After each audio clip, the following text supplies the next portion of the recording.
The target grammar for this lecture is needn't. Needn't means need not. However, we generally just contract it to needn't. We don't usually say need not with this particular grammar structure. We just say needn't. Now let's look at the meaning of needn't. Look at this example. The public needn't fear the recent outbreak of flu. The health authorities have it under control. What does needn't in this example mean? We use needn't to say that it is unnecessary to do something, or something isn't necessarily true. It is very similar to don't have to. So in the example above, you could say, the public don't have to fear the recent outbreak of flu.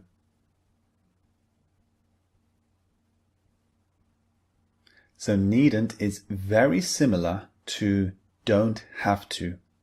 It can mean it is unnecessary to do something. For example, I needn't go to work today. That means I don't have to go to work today.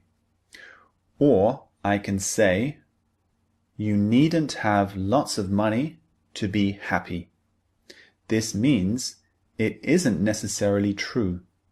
It isn't necessarily true that you have to have lots of money to be happy. You don't have to have lots of money to be happy.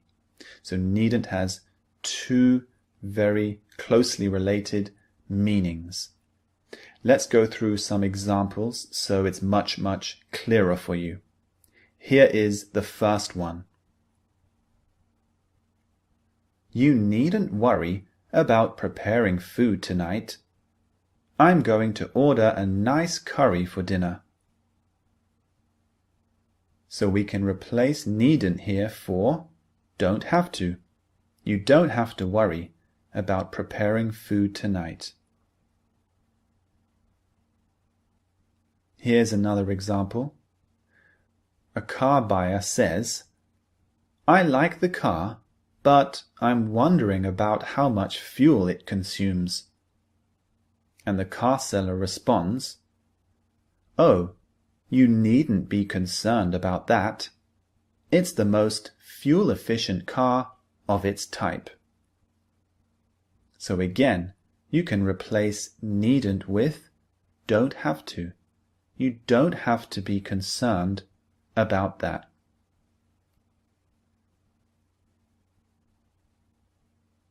And here is one more example. The tap water in this country is really clean and fresh. You needn't boil it before drinking. This means you don't have to boil it before drinking. That's the meaning of needn't, very similar to don't have to. Move on now to the structure and things to note lectures. I'll see you there.